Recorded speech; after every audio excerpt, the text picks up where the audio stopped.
जय भीम, नमो बुद्धाय. स्वागत आहे भिक्खू ज्ञान ज्योती यूट्यूब चॅनल मध्ये. जर तुम्ही सुद्धा आपल्या चॅनलवर नवीन आला असाल तर चॅनलला सबस्क्राईब करा, व्हिडिओला लाईक करा आणि व्हिडिओ शेअर करायला विसरू नका. संपूर्ण व्हिडिओ पाहून आपले पुण्य संचित करा.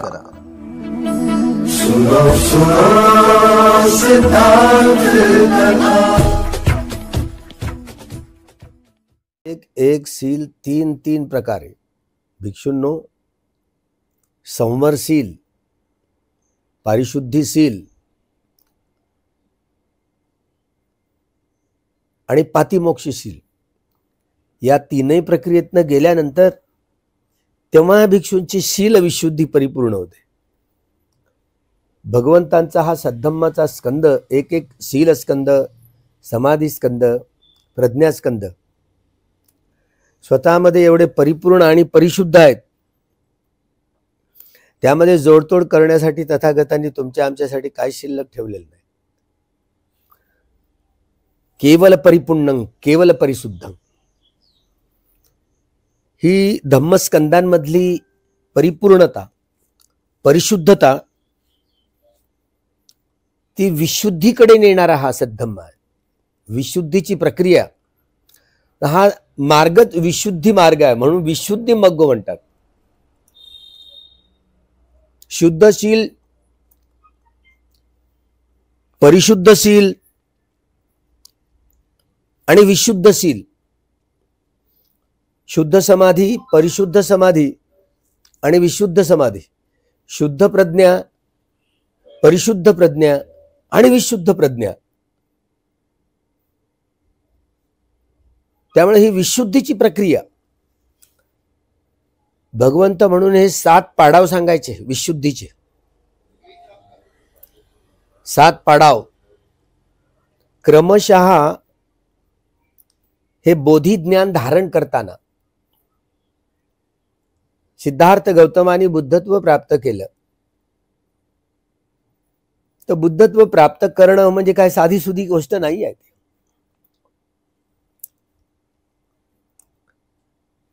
या शब्दामध्ये भगवंतानी त्याला काय म्हणायचं, संबोधी असं म्हटलेलं आहे. संबोधी प्राप्त झाले, जे बोधी ज्ञान धारण करून ते बोधी मिथ्या नाही, ती सम्यक आहे, म्हणून संबोधी. बुद्धत्व प्राप्त झाल्यानंतर ही संबोधी ज्ञानाची दृष्टी ही त्यांना प्राप्त झाली. आणि ही संबोधी ज्ञानाची दृष्टी हे अद्भुत आहे. अद्भुत, आश्चर्यं, आश्चर्यजनक आहे, आश्चर्यकारक आहे, अद्भुत आहे. हे अद्भुत सूत्रावरून माहिती मिळतं आपल्याला. आश्चर्यं, आश्चर्यकारक आहे, अद्भुत आहे, अद्भुत आहे, खरंच अद्भुत आहे. आपल्याला जन्म कसा होतो हेच आपल्याला माहिती पडत नाही.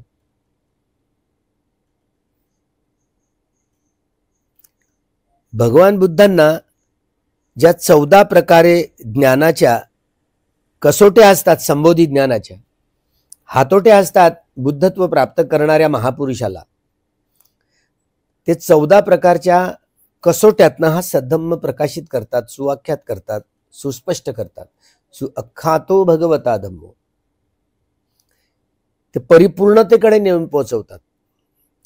आणि आपले वैज्ञानिक म्हणतात ते परिपूर्णता जगात काहीच नसते. पहा, सर्वसामान्य ह्या चिंतनमय ज्ञानाची दृष्टी, तिला मर्यादा असतात, तिला सीमा असते. प्रज्ञेला सीमा नसते. म्हणून प्रज्ञा ही निर्वाणापर्यंत पोहोचवते. ही प्रज्ञा विशुद्धीची प्रक्रिया पूर्ण करते. विशुद्धी मार्गावरचे हे 707 टप्पे परिपूर्णत्वाकडे नेताना क्रमशः हे बोधी ज्ञान धारण करण्याच्या प्रक्रियेत भगवान बुद्धांनी हे बोधी ज्ञान धारण करण्याच्या सगळ्या प्रक्रिया जाणल्या आणि सब्बंयो म्हणजे सर्वत्र जाणणारे, त्यांना एक विशेषण लागतं. म्हणजे भूत, वर्तमान आणि भविष्य या तीनही कालखंडातील परिपूर्ण जाणकारी त्यांना उपलब्ध झाली. असा एकही विषय नाही की ज्या विषयाचं ज्ञान, ज्या विषयाची जाणकारी त्यांना नसेल. संपूर्ण जाणकारी सम्यक संबुद्ध म्हटलं जातं. असा एकही विषय नाही की ज्या विषयाचं ज्ञान तथागतांना नसतं. परिपुण्यं परिशुद्धं. त्यामुळे हे बोधी ज्ञान धारण करताना वेगवेगळे मानस, वेगवेगळ्या व्यक्तींचा वेगवेगळा स्वभाव, 390 प्रकारच्या स्वभावाची आपण माणसं, ते हिंदू असोत की बौद्ध असोत की जैन असोत की शीख असोत की यहुदी असोत की ईसाई असोत की मुस्लिम असोत, ब्राह्मण की ब्राह्मणेतर असोत, या देशातले की त्या देशातले, अशा प्रकारची बोलीभाषा बोलणारे की तशा प्रकारची बोलीभाषा बोलणारे, अशा प्रकारची वेशभूषा धारण करणारे की तशा प्रकारची वेशभूषा धारण करणारे, या वंशाचे की त्या वंशाचे, कोणी असू देत, सगळी माणसं आपण रागमूलक, द्वेषमूलक, मोहमूलक, बुद्धिमूलक, भयमूलक, वितर्कमूलक इत्यादी इत्यादी 390 प्रकारच्या स्वभावाची माणसं. हे कामावचर चित्त 54, रूपावचर चित्त 15, अरूपावचर चित्त 12 आणि लोकोत्तर चित्त 8, 89 प्रकारचे चित्त. लोकोत्तर चित्ताची संख्या ही 40 वाढते म्हणून 121 प्रकारचे चित्त समजलं जातं. हे शरीर असो की हे मन असो, तेही उत्पन्न होऊन नाश पावणार आहे. ये लोकीय क्षेत्र, या लोकीय क्षेत्राचा स्वभाव उत्पन्न होऊन नाश पावणार आहे. या निसर्गाचा, या प्रकृतीचा स्वभाव उत्पाद वैधम्यनो, उत्पन्न होऊन नाश पावणं हा धर्म आहे, स्वभाव आहे, नियम आहे. हे तथागतांच्या लक्षात येतं.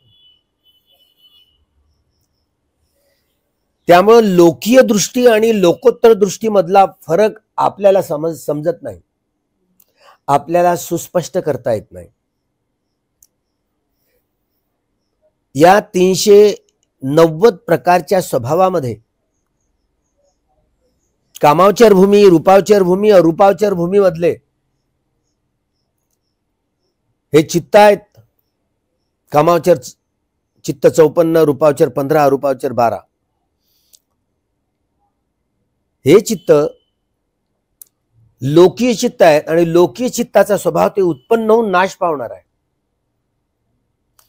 पण लोकोत्तर चित्त ते उत्पन्न होत नाही आणि नष्टही होत नाही. म्हणून त्यांना लोकोत्तर म्हणतात, जे उत्पन्नही होत नाही आणि नष्टही होत नाही. तिथे फक्त पोचावं लागतं म्हणून डुबकी मारणं असं म्हणतात.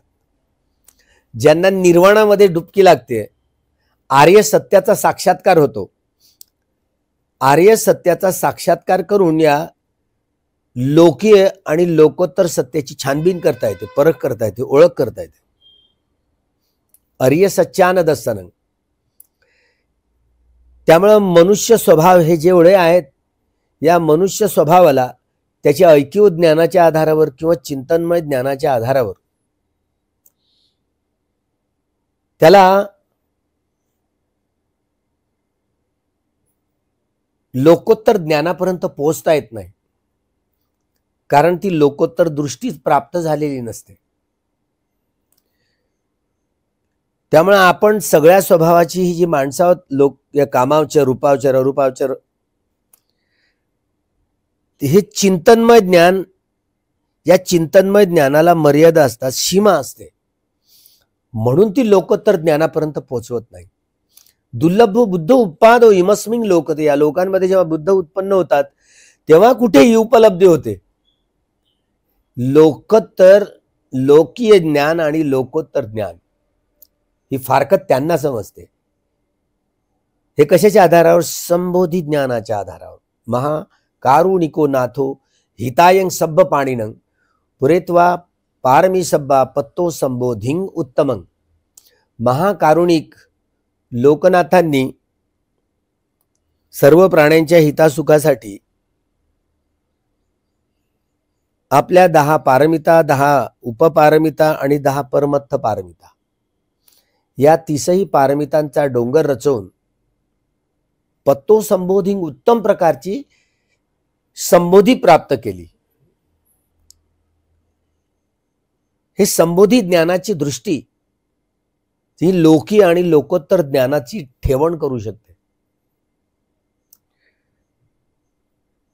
या भगवान बुद्धांच्या बुद्धत्व प्राप्त करण्याच्या प्रक्रियेला आपण जी संबोधी ज्ञानाची दृष्टी म्हणतो ते आपल्याला लवकर गवसत नाही. आपण बहुधा चिंतनमय ज्ञानाच्या आधारावर जीवन जगत असतो, जीवन व्यतीत करत असतो. पण ज्या व्यक्तींनी जे भगवंताच्या संपर्कात आले, निर्वाणाचा साक्षात्कार केला, आर्य सत्याचं दर्शन घेतलं, तर माणसांची घडवणूक झाली. आपल्याला सहजपणे वाटत असतं की श्रुतमय किंवा चिंतनमय ज्ञानाच्या आधारावर माणूस घडवला जातो, माणसाची घडवणूक होऊ शकते, माणूस सुदृढ बनतो, त्याचं भौतिक आणि धार्मिक जीवन परिपूर्णतेकडे वाटचाल करून उंच पातळीवर, उत्तम पातळीवर नेऊ शकतो. तर हा भ्रम आणि भ्रांती आहे. आपली ही विचारचक्र, आपली जी दृष्टी आहे ही मिथ्या दृष्टी आहे. चिंतनमय ज्ञानाच्या दृष्टीला देखील हे मिथ्या दृष्टीतच त्याचा साठा होतो. चिंतनमय ज्ञान हे एकतर शाश्वततावादी दृष्टिकोनात फसतं किंवा उच्छेदवादी दृष्टिकोनात गुंतून जातं. त्यामुळं सिद्धार्थ गौतमाच्या कालखंडात शाश्वततावादी, उच्छेदवादी ज्या प्रवाहाचे वेगवेगळे आचार्य होते, त्यांच्या वेगवेगळ्या साधनाविधी होते, वेगवेगळे विचार प्रभाव होते, त्यांनाही एवढेचे एवढे 62 प्रकारच्या सगळ्या आचार्यांकडे, ते उच्छेदवादी असू दे की ते शाश्वततावादी असू दे, हे सगळे मिथ्या दार्शनिक भवचक्रामध्ये लटकलेले आहेत. म्हणून त्या सगळ्याच्या दृष्टी ह्या मिथ्या दृष्टी आहेत. 62 प्रकारचेही जे शाश्वततावादी असोत की उच्छेदवादी असोत, ते मिथ्या दृष्टीमध्येच त्यांना कोंबलेलं आहे भगवान बुद्धाने. तर भगवान बुद्धांची हे जे पहिलं कदम आहे ना, पहिलं पाऊल आहे ना, ते सम्यक दृष्टी आहे, सम्मादृष्टी. आपण सम्मादृष्टी म्हणजे काय? योग्य दृष्टी, सत्यदृष्टी, विवेक दृष्टी, वैज्ञानिक दृष्टी, नाना प्रकारच्या शब्दांमध्ये कोंबतो त्यांना. पण हे सगळे शब्दच फेल आहेत. एकतरी वैज्ञानिक दिसतो का आपल्याला? श्रोतापन्न की सकदागामी अनागामी अर्हत प्राप्त करतात. त्यामुळे भगवान बुद्धांची वैज्ञानिक दृष्टीला पूर्ण उरणारी होती. या लोकीय क्षेत्रापासून लोकोत्तर क्षेत्रापर्यंत पोहोचणारी दृष्टी होती. ही लंगडी ठरते त्या अर्थाने वैज्ञानिक दृष्टी म्हटलं तरी. म्हणून एकेका शब्दाचं एवढं व्याख्यात करून, सुवाख्यात सुस्पष्ट करून सांगितलेलं आहे. ते काय म्हणतात? सम्मादृष्टी म्हणजे काय? सम्यक दृष्टी म्हणजे काय? व्याख्या केलेली आहे. दुःख याणंग, दुःख समुदय याणंग, दुःख निरोधे याणंग, दुःख निरोधगामिनी पटिपदाय याणंते इति उच्यते इति भिक्खवे सम्मादृष्टी. म्हणजे दुःख विषयक ज्ञान, दुःख समुदय विषयक ज्ञान, दुःख निरोध विषयक ज्ञान आणि दुःख निरोधगामिनी पटिपदा विषयक ज्ञान, या चारही सत्याचा अनुभव करत करत कायेनं, वाचेनं आणि मनानी कर्म करणं, याला म्हणतात सम्मादृष्टी. कर्म आपण काया, वाचा, मनाद्वारे कर्म आपण करत असतो. हे कर्म करताना या चारही सत्याचं ज्ञान, त्याचा अनुभव करत करत पावलं टाकणं मार्ग आहे ना, मार्गाचं अंग आहे. मग्गंगानंग, मग्ग संपयुक्त, ह्या विशुद्धी मार्ग आहे. त्यामुळे या विशुद्धी मार्गावर पोहोचण्यासाठी ही शुद्धशील, परिशुद्धशील, विशुद्धशील, शुद्ध समाधी, परिशुद्ध समाधी, विशुद्ध समाधी, शुद्ध प्रज्ञा, परिशुद्ध प्रज्ञा, विशुद्ध प्रज्ञेपर्यंत पोहोचण्याची संपूर्ण दृष्टी, तिचं पहिलं पाऊलच सम्मादृष्टी आहे. नेहमीच आपण कर्म करत असताना सम्मादृष्टी सोबत घेऊनच कर्म करता यायला हवं. आणि जे आपल्याला करता येत नाही, आपण शिबिर केलेही असतील तरी आपल्याला करता येत नाही. एखाद्या वेळेला लाँग कोर्सेस केले तर आपल्याला सहज थोडंसं वाटत असतं की आता आपण थोडं हे सम्मादिट्ठी म्हणजे सतीपट्ठाण केल्यावर माहिती पडतं. सतीपट्ठाण, सती संपजन्य न रेंचती, एक क्षणही असा बेहोशीतला जाता कामा नये. सती संपजन्य न रंचती म्हणजे चालताना, बसताना, उठताना, निद्रा घेताना जी काही कर्म करत आहोत, सती संपजन्य, सो सतो व संपजान, एकदा सती जुळली की संप्रजन्य जुळतं. असिते, पीते, खाईते, साईते संपजानकारी होती. उठताना ठिते,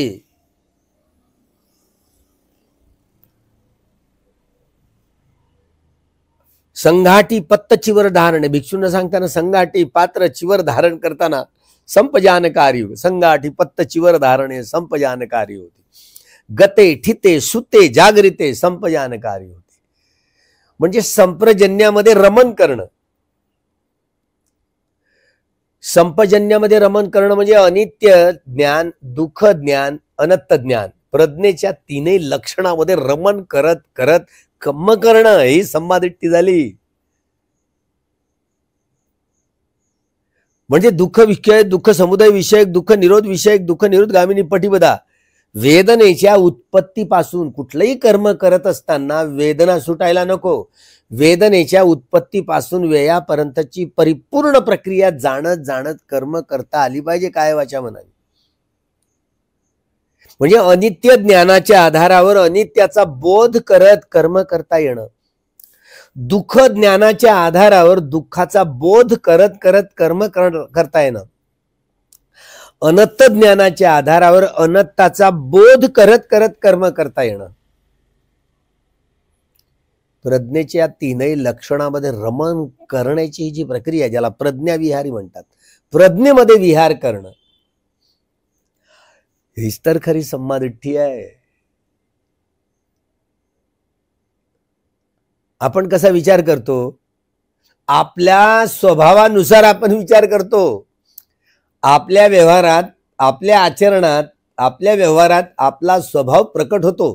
त्यामुळे आपल्या स्वभावा अनुरूप आपण कर्म करत असतो. ही सगळे 390 प्रकारच्या ही सगळ्या स्वभावाची ही माणसं नेहमीच रागरंजित, द्वेषदूषित आणि मोहमुडीत होऊन कर्म करत असतात. आणि म्हणून मग भांडीकुंडी वाजतात घराघरात. असं एकही घर शांत नाही आहे की ज्या घरात भांडीकुंडी वाजत नाही. कारण मनात हा सगळा राग, द्वेष, मोह, अहंकाराचा हा सगळा संग्रह आहे. आणि आपल्याला वाटतं की आपल्याला शांतीनं, सुखानं, समाधानानं जीवन यापन करता यायला हवं. हा एवढा मोठा संग्रह आपल्याला हे करू देत नाही ना. त्यामुळे या संग्रहाचं निर्दालन होणं, उन्मूलन होणं, निर्मूलन होणं.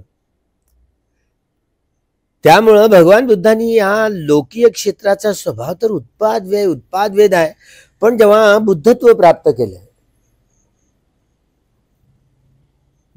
प्राप्त केलं, त्यावेळेला त्यांना आगळं वेगळंच वाटू लागलं. हे खरंच आश्चर्यजनक आहे,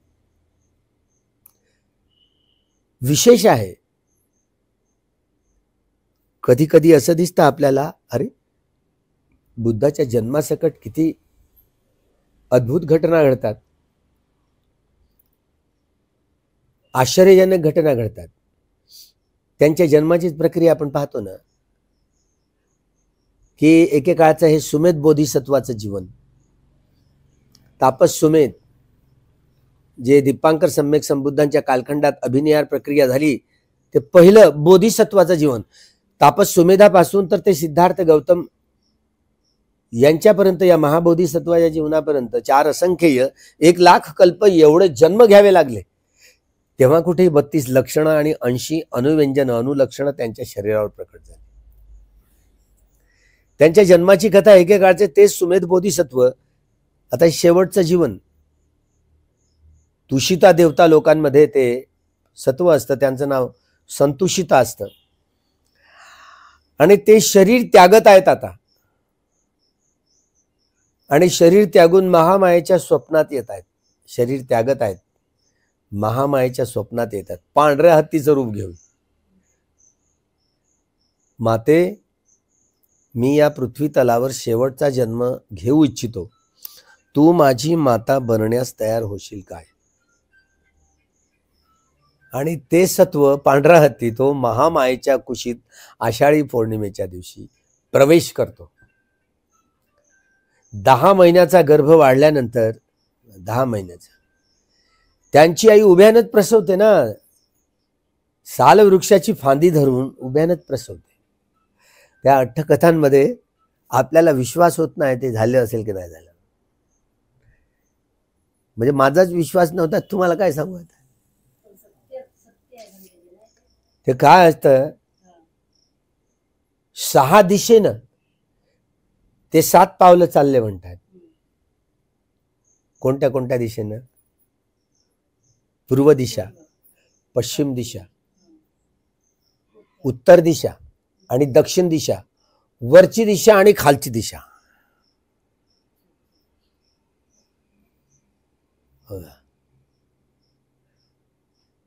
या 6 दिशेने जन्माला आलेलं बाळ तर अप्सरांनी झेललं त्याला. अप्सरांनी झेलल्यानंतर ते पहिल्यांदा पूर्व दिशेला पूर्वेकडे तोंड याच्यासाठी राहतं भगवान बुद्धाचं. पहिल्यांदा ते पूर्वेकडे चाललं, वरच्यावर. बरं, वरच्यावर चालताना कमळाचे फुलं मात्र पाऊल टाकत आहे तर कमळाचं फुल त्याच्या पायाखाली. हे चतुर महाराजिक देवता असतात ना, त्या हुशार असतात. ते फुलं टाकत गेल्या आणि 7 पावलं चाललं. मग पश्चिमेकडे गेला. पश्चिमेकडे गेल्यानंतर पुन्हा 7 पावलं चाललं. जमिनीवर नाही अजून, 7 पावलं चाललंय. हा, जन्म खाली पडलं नाही ना, झेललं अप्सरांनी, देवता लोकांनी झेललं बाळाला. आता याच्यावर विश्वास होईल का तुमचा? आपण पाहिलंच नाही तर कोण कोण खरं मानेल? अद्भुत आश्चर्य सुत्तात हे आहे. आणि ते सुत्त अरहंतांनी कोरलेलं आहे. ते बुद्धांनी कथन केलेलं आहे, आनंदाने सांगितलेलं आहे. आपला विश्वास होणार नाही. अद्भुत आहे, आश्चर्यजनक आहे. उत्तरेकडे 7 पावलं चाललं, तिथे कमळाची फुलं उगवली. दक्षिणेकडे 7 पावलं चाललं, तिथे कमळाची फुलं उगवली. असं वरती पाऊल टाकत गेलं, तिथे कमळाची फुलं उगवली 7. आता खाली आले ना, आता खाली आता जसं खाली पाय टाकतं इथं खालच्या दिवशीवर, आता जमिनीवर, तर तिथे कमळात उगवलं. 7 पावलं चाललं म्हणजे ह्या 6 दिशेला. आणि काय म्हणत अग्गो हमस्मिन लोकस, या सगळ्या लोकांमध्ये मी अग्र आहे, मोरक्या आहे.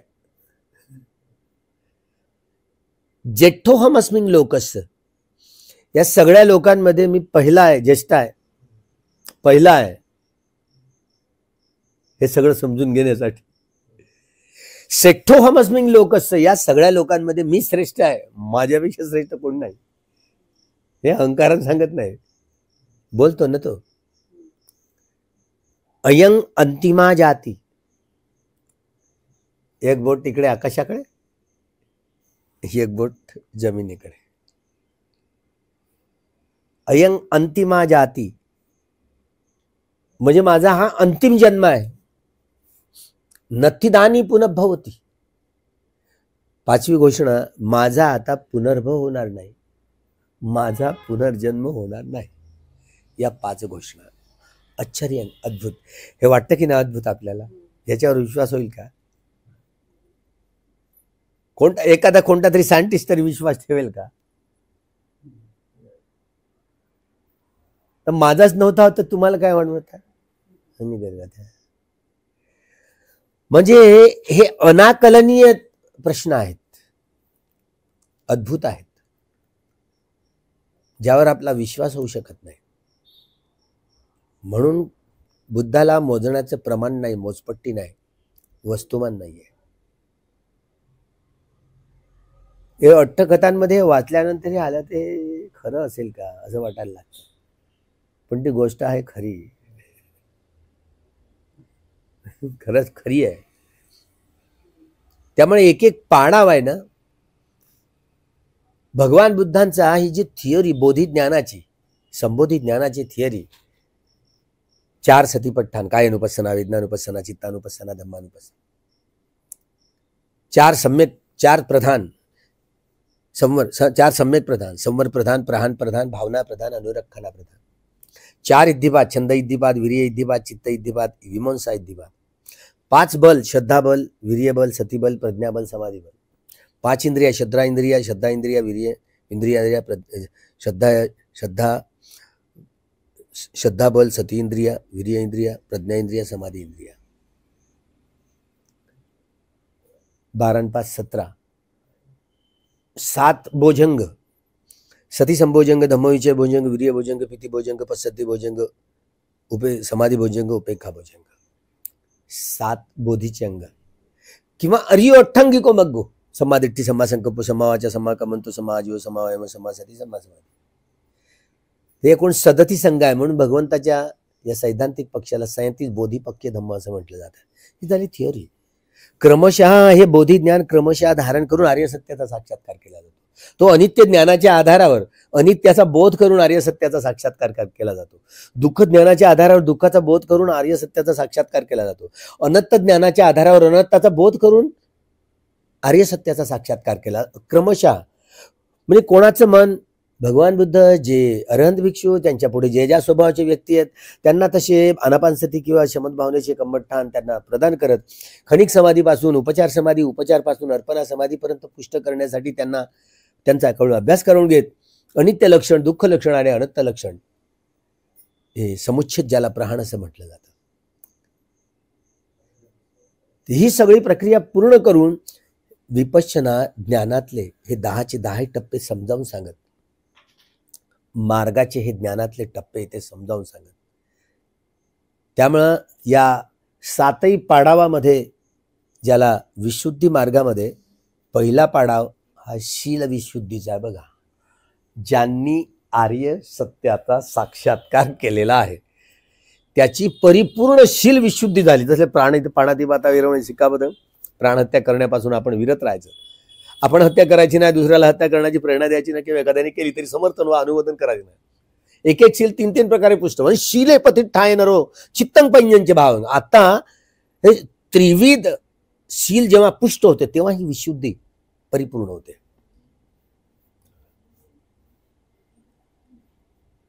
हे अनित्य ज्ञानाच्या आधारावर, दुःख ज्ञानाच्या आधारावर, अनंत ज्ञानाच्या आधारावर आपलं त्रिविल शील पुष्ट करतो. केवळ ऐकीव वा चिंतनमय ज्ञानाच्या आधारावर आपण आपलं शील पुष्ट करू शकत नाही.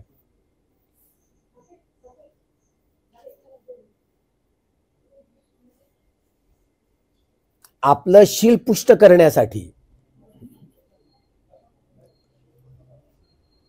ज्याला विशुद्धी, शील विशुद्धी म्हणतो, आपण केवळ चिंतनमय वा श्रुतमय ज्ञानाच्या आधारावर आपलं त्रिविध शील पुष्ट करू शकत नाही. ते सम्यक समाधीच्या आधारावर, ज्याला खणिक समाधीपासून उपचारपासून अर्पणा समाधीपर्यंत पोहोचण्याची प्रक्रिया, याला विखंबन प्रहाण असं म्हणतात. या विखंबन प्रहाणाच्या आधारावर समुच्छेद, अनित्य लक्षण, दुःख लक्षण, अनंत लक्षण या 3ही लक्षणामध्ये रमण करणं, विहार करणं, या प्रज्ञेच्या आणि या सम्यक समाधीच्या आधारावर आपलं 3ही प्रकारे जेव्हा शील पुष्ट होते त्याला तदंग प्रहाण असं म्हटलं जातं. तदंग प्रहाण म्हणजे अंग प्रत्यंग, हे शरीरातलं अंग प्रत्यंग आणि चित्तातल्या अंग प्रत्यंगांना हे परिपूर्ण शीलरूपी सुगंधाने सारं शरीर आणि सारं मन बहरून जातं.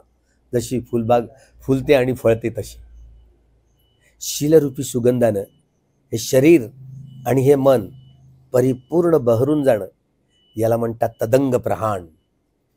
या तदंग प्रहाणाच्या परिपूर्तीला शील विशुद्धी असं म्हटलं जातं.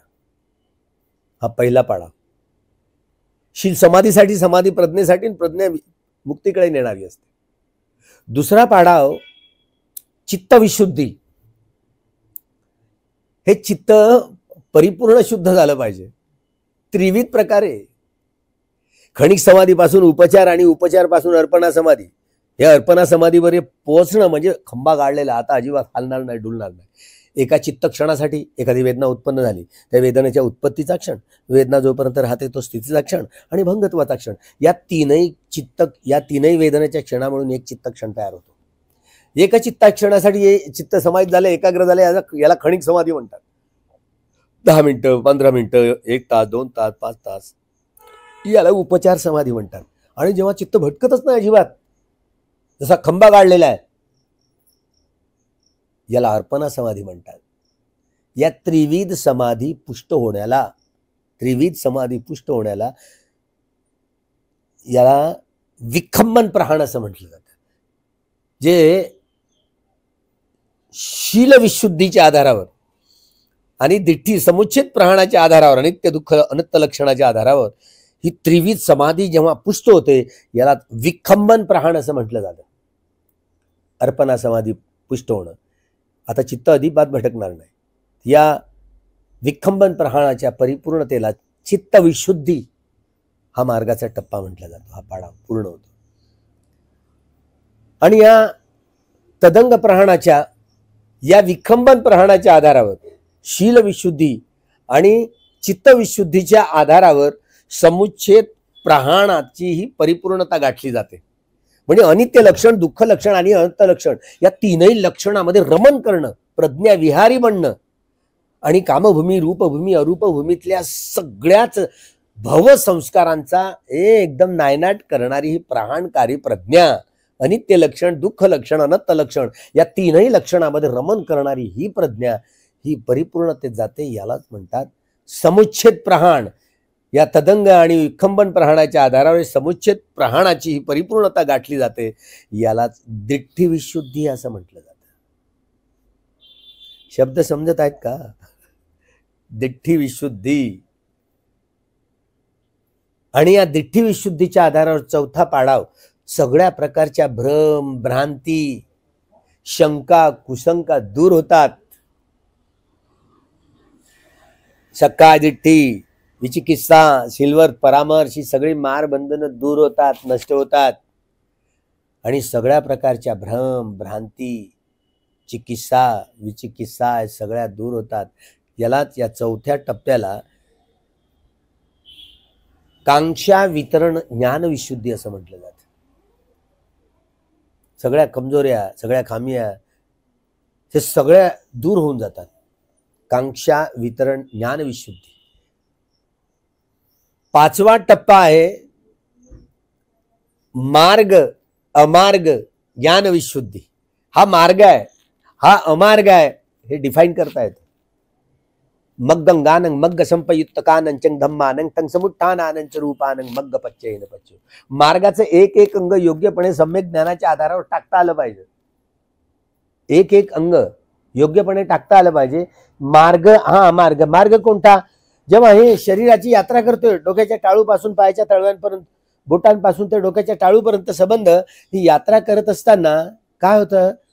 क्रमशः यात्रा अनित्यबोध पुष्ट होतोय की नाही, दुःखबोध पुष्ट होतोय की नाही, अनंतबोध पुष्ट होतोय की नाही, पुष्ट होताला मार्ग आहे हे समजायचं.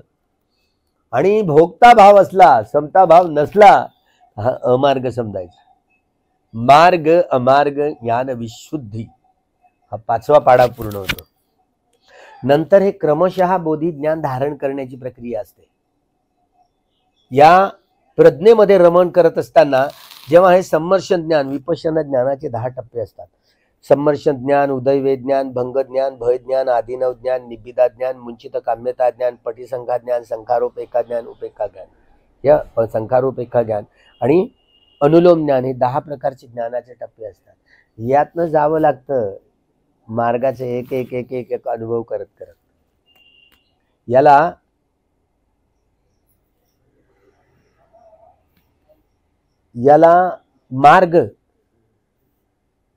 मार्ग ज्ञान विशुद्धी झाल्यानंतर पटिपदा ज्ञान विशुद्धी हा 6वा टप्पा आहे. क्रमशः हे बोधी ज्ञान धारण करून, क्रमशः बोधी ज्ञान धारण करण्याची सगळी प्रक्रिया, अनित्य ज्ञानाच्या आधारावर अनित्याचा बोध करून आर्य सत्याचा साक्षात्कार करण्याची प्रक्रिया, दुःख ज्ञानाच्या आधारावर दुःख ज्ञानाचा बोध करून आर्य सत्याचा साक्षात्कार करण्याची प्रक्रिया, अनंत ज्ञानाच्या आधारावर अनंताचा बोध करून आर्य सत्याचा साक्षात्कार करण्याची प्रक्रिया, याला पटिसंख्या ज्ञान असं म्हटलं जातं. हे शरीर स्थूल मन याचे तुकडे तुकडे करून पाहणारी संवर्षण ज्ञानाची प्रक्रिया. वेदना कुठली असू दे, वेदनेच्या उत्पत्तीपासून वेळापर्यंतचा परिपूर्ण प्रपंच पाहणं म्हणजे उदय ज्ञान. डोक्याच्या टाळून मन ठेवलं, सारं भंग झालं, एका क्षणासाठी पूर्ण इथं मन ठेवलं तर एका क्षणात खाली उतरतं, याला भंग ज्ञानाचं. एवढं हलकं फुलकं होतं, फुलपाखरासारखं शरीर आहे की नाही असं वाटायला लागतं. अरे काय झालं माझ्या शरीरात, भय लागतं तिथे, हे भयज्ञान होतं. जेव्हा सारं भंग ज्ञानाचा अनुभव झाला, हृदयवत्तोवर ध्यान करायला लागलो, तेव्हा एवढं हलकं फुलकं जे शरीर आहे की नाही असं वाटायला लागतं. आणि इथे एखादा दारुड्या माणूस नशा पिल्यानंतर त्याला काही भान राहत नाही ना, तसं मग साधकांचं होतं, तो रसास्वादन करायला लागतो. इथे फक्त माणूस, इथे विपश्यनाचे 30 प्रकारचे उपक्लेश असतात आणि म्हणून मार्गदर्शकांची आवश्यकता असते, कल्याण मित्रांची आवश्यकता असते. नाहीतर इथे पुन्हा भोक्ताभावामध्ये माणूस राहिलं, आदिनव भयावह आहे, ते भयावह आहे, तेही अनित्याचं दुःखाचं अनंताचं क्षेत्र आहे. याची अनुभूती होऊन पुढे मग ज्याला निर्वेद ज्ञान, वेदना कुठलीही असो, समता पुष्ट झाली की ते निर्मळ चित्त आहेत, अनासक्ती आहेत, अनासक्त आहे, निरासक्त आहे. त्या निर्मळ चित्ताची, याला निर्वेद ज्ञान म्हणतात. आणि या निर्वेद ज्ञानापासून पुढे मुंचित काम्यता म्हणजे चित्त नितांत निर्मळ राहण्याची ही संपूर्ण अवस्था, तिची निरंतरता असते निर्मळ चित्ताची, तिला मुंचित काम्यता ज्ञान म्हणतात. तेव्हा ही चित्ताची निर्मळ अवस्था क्रमशः बोधी ज्ञान धारण करण्याची प्रक्रिया सुरू होते. क्रमशः आदि कल्याण, मध्य कल्याण, अंत कल्याण. जे कायानुपस्थान सुरुवातीला कल्याणकारी आहे, वेदनानुपस्थाना, चित्तानुपस्थाना मध्यानाय कल्याणकारी आहे आणि धम्मानुपस्थाना अंतालाय कल्याणकारी आहे. क्रमशः हे बोधी ज्ञान धारण करण्याची प्रक्रिया, याला क्रमशः हे पंटिसंख्या ज्ञान असं म्हटलं जातं. आणि संखार हे चिरत नेणारी, कापत नेणारी, टोचत नेणारी, कुठनंही मणगाला आरपार निघतं, या ज्ञानाला संखारोपेक्षा ज्ञान म्हणतात. आणि मग हे शेवटचं ज्ञान जे अनुलोम ज्ञान म्हणतो,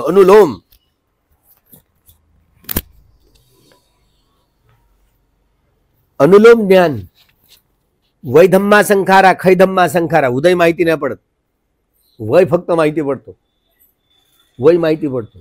अशा रीतीने 10 ज्ञानाची प्रक्रिया परिपूर्ण होते. तेव्हा हे गोत्रभू चित्त उत्पन्न होतं, अनित्याकडून नित्याकडे नेणारं, दुःखाकडून सुखाकडे नेणारं आणि अनंताकडून अनंताकडे नेणारं.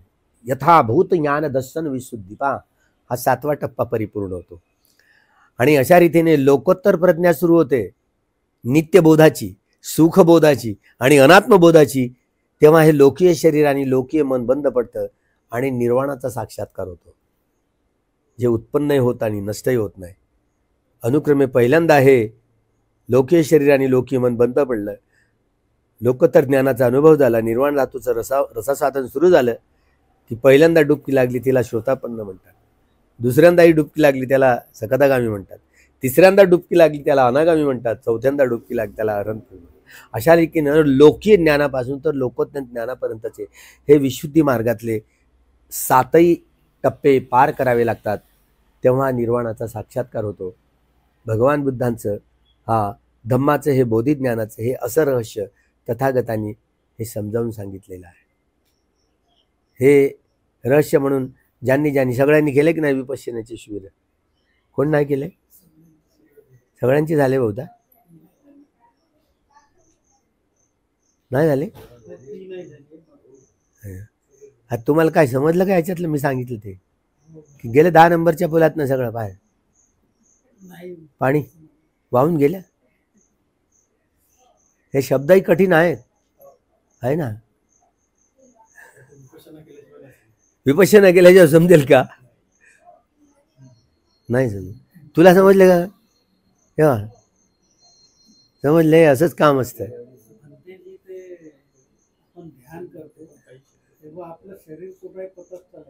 हां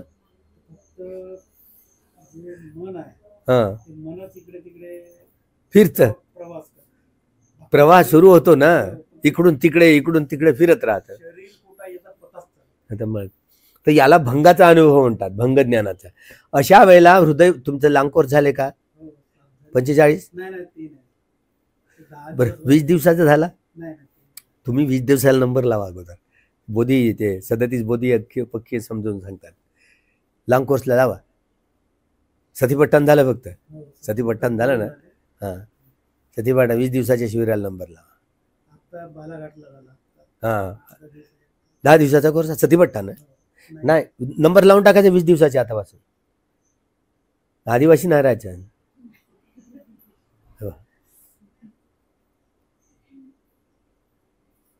त्यामुळे सगळ्या प्रकारच्या जेवढ्या शंका, कुशंका, खामिया, कमजोऱ्या ह्या सगळ्या दूर व्हायला पाहिजे. कळलं का तुला?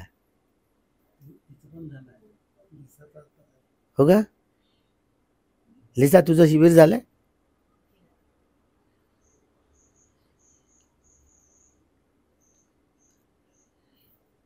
एक झालं.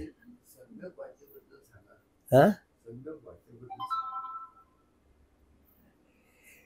आपण प्रयत्न करत असतो चिंतनमय ज्ञानाच्या आधारावर, है ना.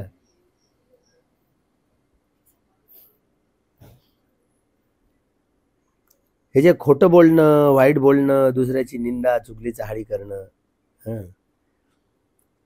ते व्यर्थ बडबड करणं, खोटं बोलणं, वाईट बोलणं, दुसऱ्याची निंदा, चुगली चहाडी करणं, व्यर्थ बडबड करणं, हे दोष होत असतात वाणीचे. आणि हे सुधारले पाहिजेत म्हणून. ते सुधरत नाही, ते बदलले पाहिजेत. जेव्हा व्यक्ती आर्य सत्याचा साक्षात्कार करतो तेव्हा त्याचं मानस बदलतं. श्रद्धामूलक स्वभावाची व्यक्ती होते. त्याला सांगावं लागत नाही, तू त्याची वाणीच म्हणजे तो संग्रह असा सिद्ध झालेला असतो. त्याच्यामुळे त्यांच्या वाणीतला ते दूषित कर्म असे बाहेर पडत नाही, दूषित शब्द बाहेर पडत नाही. तो संग्रह झालेला असतो आर्य सत्याचा साक्षात्कार केल्यामुळे. त्याचा मानसच स्वभाव बदललेला असतो. त्यामुळे ती व्यक्ती नेहमीच वीतरागी, वीतद्वेषी, वीतमोही होऊन जगणारी असते ती व्यक्ती. त्यांच्या चित्तातनं नेहमीच खोटं बोलणं, वाईट बोलणं, दुसऱ्याची निंदा, चुगली चहाडी करणं, व्यर्थ बडबड करणं यापासून ते दूरच राहत असतात.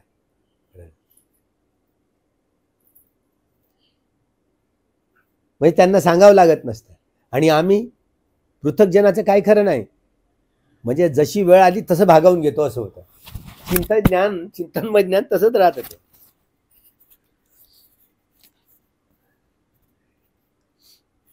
त्यामुळं भावनामय ज्ञानाला म्हणून विशेष महत्व असतं.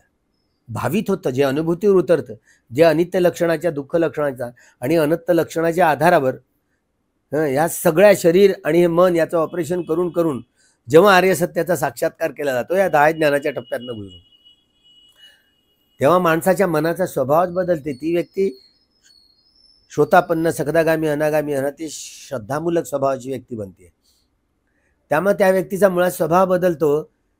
तर त्या व्यक्तीच्या सहवासात राहणं म्हणजे वेगळं वैभव. त्यांच्याकडनं सगळंच काही शिकायला मिळतं. म्हणजे जेव्हा ते काय न वाचे न मनाने कर्म करेल, ती विशुद्धी पार केलेली असते ना.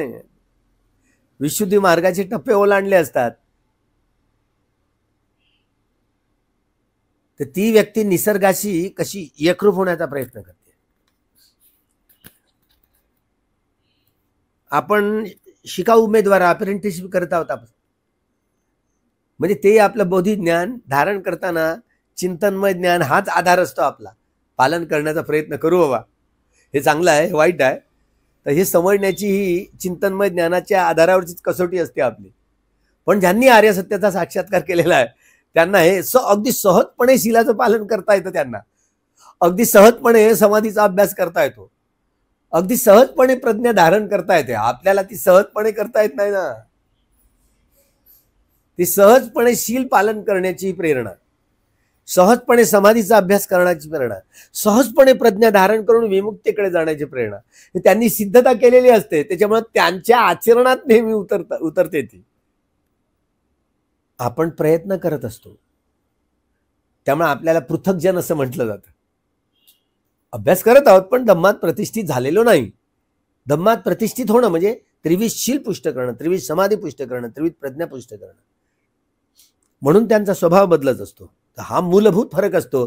सर्वसामान्य पृथक्जन म्हणजे पृथुजन, मराठी हिंदीत त्याला पृथक्जन म्हणतात. म्हणजे ज्यांनी जे अभ्यास करतायत शब्द भावनेच्या कम्मठ्ठानाचा, विपश्यना भावनेचा कम्मठ्ठानाचा, स्वतःचं शील पुष्ट करण्याचा, समाधी पुष्ट करण्याचा, प्रज्ञा पुष्ट करण्याचा प्रयत्न करतायत, पण अजून आर्य सत्याचा साक्षात्कार केलेला नाहीये. यांना कल्याण पृथुजन म्हणतात, 2 प्रकारचे पृथकजन. आणि ज्यांनी अभ्यास केलेलाच नाही, ज्यांनी शिबिरच केलेलं नाही, माहितीच नाही त्याला, तर त्यांना तुझे किती झाले का शिबिर? एक पण नाही. हे आदिवासीची पोर आहे समजलं. हां 2 झाले, 3 झाले.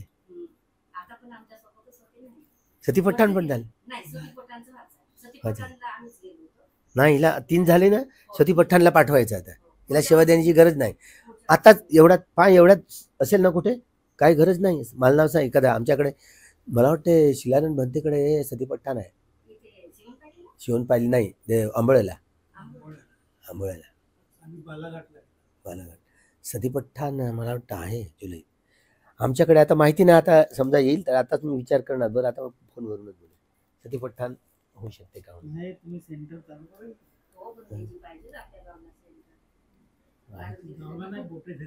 बोटे झरेल सुरू झाले ना. हा सुरू झाले, 2 शिबिर झाले ना आता. आमच्या आता पदयात्रा असल्यामुळे आता थोडं पडत आहे. पुढल्या महिन्यात सुरू होईल. बुजगाव सुरू होईल ना वर्षावासानंतर. आता वर्षावास ते काम सुरू आहे.